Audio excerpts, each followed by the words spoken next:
Topic 3, Operations Strategy, Managing Performance. So this is the introduction for the topic.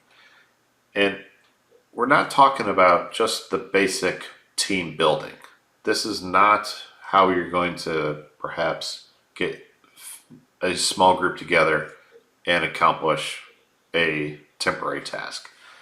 Now we're talking about management, we're talking about empowerment of your team, we're talking about a lot of other topics. So this is the long-term stuff. So we're going to start off with a quote that culture eats strategy for breakfast. Said by Peter Drucker, who was a management consultant. And if you can ever find one of his books, definitely read it. So the culture of a company is what's really driving performance.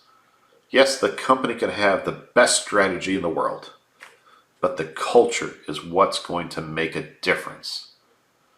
You know, a lot of people complained or said that, oh, this company's not going to last long when they brought in casual Fridays, or they started having all these internet companies with shorts and t-shirts was the dress code, or bring your pet in, every day.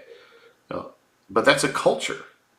So that company decided to have that culture, and they're just as productive as the company where you have to wear a business suit to work every day.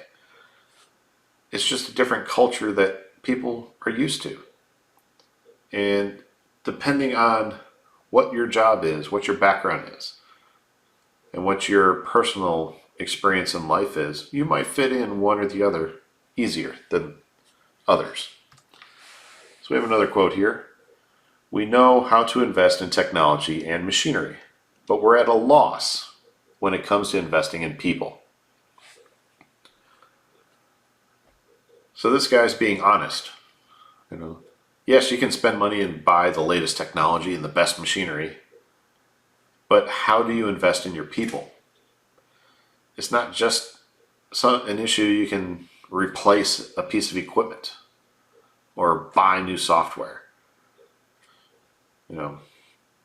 You can't buy a new person. You can fire somebody and hire somebody new, but that's not usually going to give you better performance. So how do you invest in the person? Do you offer them tuition reimbursement? Do you send them off to a certification class? Let's say they're an electrician for your company. Do you send them off to a class where they possibly go from a journeyman to a master electrician? All these things could be possibilities. But let's just focus on a manager for a moment. So we have an indispensable manager. This is a manager we cannot do without. So we have to recognize that most managers do not currently possess the skills or the mindset needed to operate an extended enterprise environment. So when I say extended, that means a long hierarchy.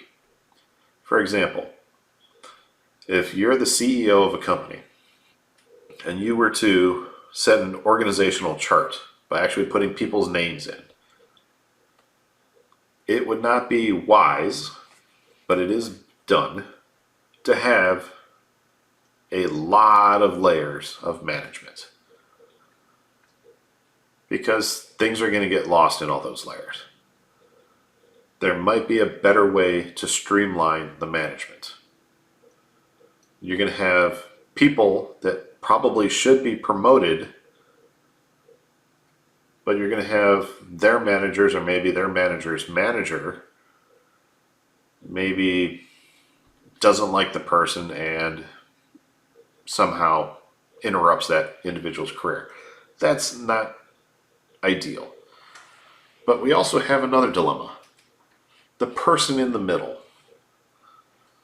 So this is a problem that we have in supply chain management.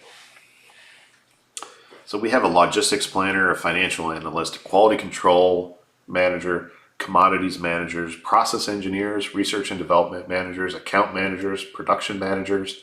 We have a lot of different people here. Well, who's in the middle? Who's running this circus? what are the characteristics of a person who should be in the middle of all this? Who's in the middle of the circus ring that's controlling it? Well, what kind of skills and mindset does a true supply chain manager need? Well, let's see if we can try to figure this out. The characteristics of an indispensable manager. So we need to see down the road and also around the corner. I bet you've never heard of that one before. We need to think cross-functionally. We need to think outside of the supply chain. We need to think of accounting. We need to think of marketing. We need to think of every aspect that impacts the company. Because if we just think of supply chain, we're impacting other people and other people are impacting us. So we need to think of everything. So we need to choreograph value creation. So we need to make sure that it's a seamless process. There's no hiccups, no chaos.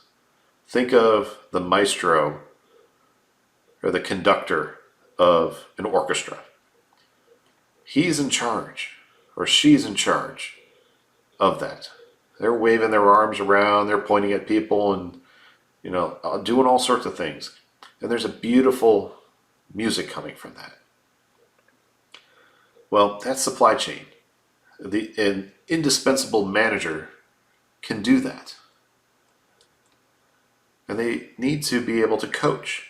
It's one thing to be the manager and always tell people what to do. But what about coaching them? Teaching them to build that person's skills.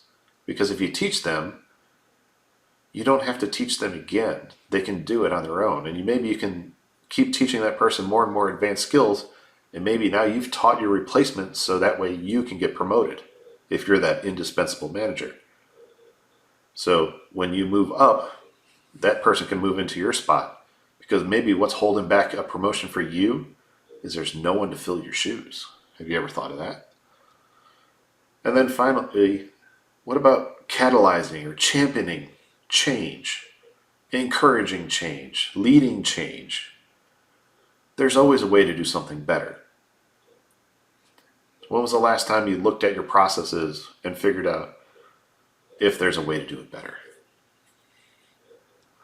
So an indispensable manager uses their whole brain.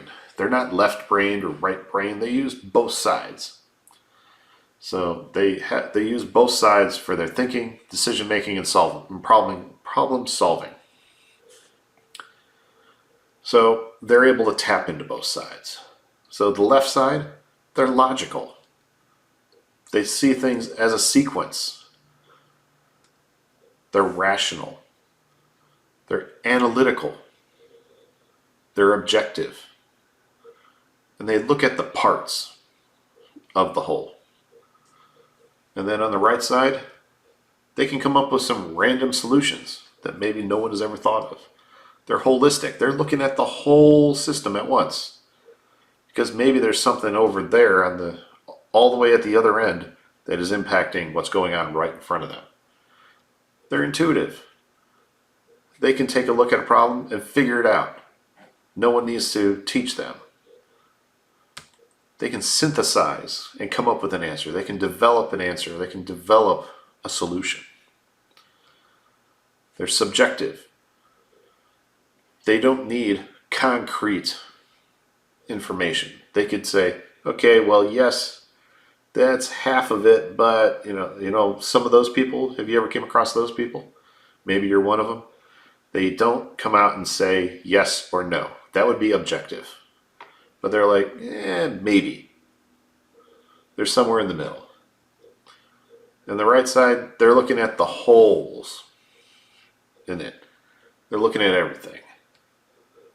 So supply chain management is an art and a science of building a team that consists of the right companies and the right relationships. So it's not just your team.